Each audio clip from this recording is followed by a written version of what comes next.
Last week, Tucker reported on the biggest story of the year, the biggest story.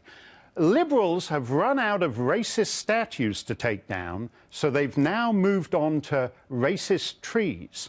In the California desert, the city of Palm Springs wants to chop down a grove of 60-year-old tamarisk trees that stands between a golf club and a black residential neighborhood. If you're thinking, hey, wait a minute, aren't liberals supposed to be tree huggers? Well, yes, unless you're planting a racist tree. The city believes these trees were planted with racist intent.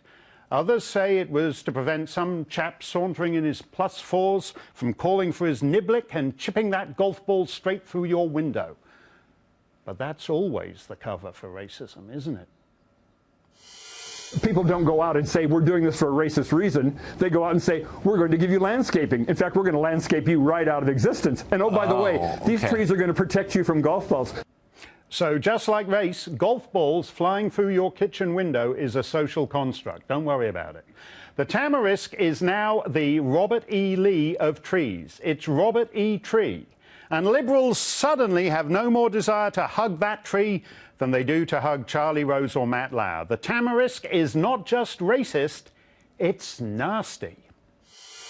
The African-American, the black families whose properties are adjacent to those trees, and if you've done any research on the tree, you'll know that's one of the nastiest trees around, and it's also been declared an environmental disaster by the federal government. What? They grow to be 60 because feet it's tall, a wait, no, slow down. Now, well, hold on. Hold on. Because that tree is a foreign tree, you're calling it nasty?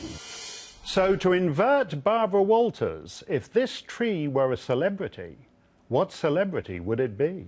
I am a nasty woman. The tamarisk is nasty and foreign. But wait a minute, as we just heard, in California, everything's foreign. An illegal immigrant can get a driver's license, free health care. An unlawful immigrant can practice law in California. The one thing he can't do is stand on the edge of a golf course covered in foliage. On that, everyone's a nativist. Okay, so are you a nativist now? Yeah, when it comes to vegetation, absolutely. Eucalyptus trees have become a real problem with tipping over in the storm. So liberals are in favor of open borders for people, but not for trees. Tamarisks are found all over the Muslim world, but this is one Muslim ban they're willing to support. When you come to America, you can bring your prayer rooms, your hijabs, your mosques, your Sharia law, but you better leave your tamarisk back in Tamariskistan. Not in my stand, says California. You can have your choice of female head cover, but not of tree cover. You have to assimilate with American trees. Because just like certain excitable young men of an extremist persuasion, the tamarisk is prone to self-combust. Tamarisk trees themselves have been explosive during these fires that have been happening. So not only do we have the aspect of the traditional, the origin of the planting of these trees being to separate the black and people of color community across the street after their homes were demolished, by the way, by the city of Palm Springs under racist conditions. So just like a Klansman, the tamarisk stands on your lawn and sets everything alight. As the old Christmas carol says, O tamarisk, how racist are thy branches. What can we replace the tamarisk with? A nice stand of eucalyptus?